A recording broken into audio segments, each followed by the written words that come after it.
Aujourd'hui, l'homme a besoin de la nature plus que jamais. Mais malgré cela, il fait tout pour s'en éloigner. La nature est indispensable à l'homme, pas seulement pour sa vie biologique, mais aussi pour la vie spirituelle, car elle est la meilleure remède pour éloigner toutes les pensées négatives et pour atteindre l'harmonie avec l'univers.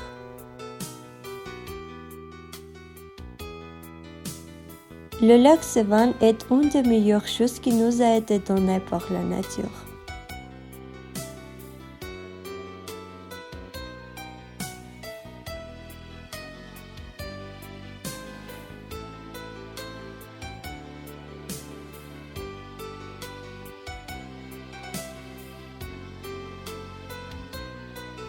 L'écrivain russe Maxime Gorky décrit le lac comme une morsure de ciel qui serait tombée sur terre parmi les montagnes.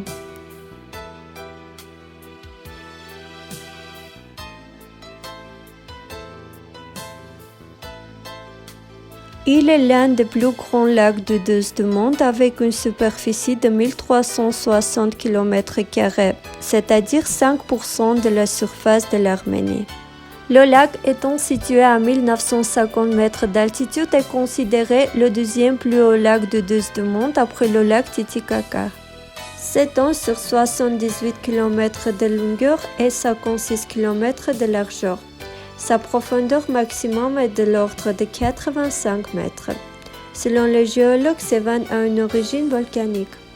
Le lac se compose du petit et du grand Sevan, est situé dans la province de Gerashkunik à 60 km au nord de Yerevan.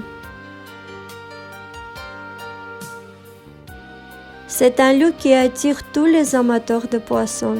Si vous visitez l'Arménie, ne manquez pas la chance de goûter le plat de la truite.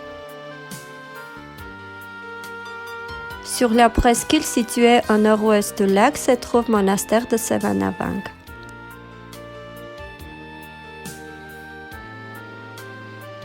Le monastère comprend deux églises. L'église de Saint-Apôtre et l'église Notre-Dame sont fondées en 874 par la princesse Mariam. Pendant longtemps, le nom Sevan était associé à la couleur noire du douve du monastère de l'île. Cette hypothèse a perduré pendant des siècles. Cependant, elle n'est pas bien fondée car le nom Sevan est beaucoup plus ancien que le monastère. Il existe bien des légendes sur l'origine de son nom. Selon une légende, à la veille d'une des fréquentes invasions arabes, les habitants de la ville de Sevan traversent le lac gelé. Ils se sont réfugiés sur l'île voisine où le monastère se trouvait et se sont barricadés à prier Dieu pour sauver leur vie. Quand les Arabes sont arrivés, ils ont aussi essayé de traverser le lac, mais la glace les a donné qu'aux ainsi de se noyer dans les eaux glacées.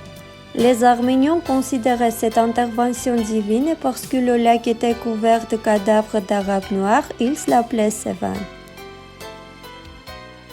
Sev signifie en arménien noir.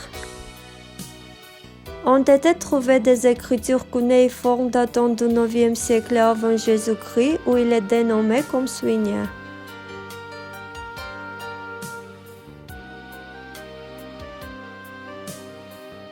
Chaque fois que je visite cet endroit, je me rappelle les paroles de Chef Seattle. C'est tout sentilleux qui coule dans les ruisseaux et les rivières n'est pas seulement de l'eau, mais le sang de nos ancêtres. Chaque reflet spectral de l'eau claire du lac parle d'événements et de souvenirs de la vie de mon peuple. Le murmure de l'eau est la voix du père de mon père.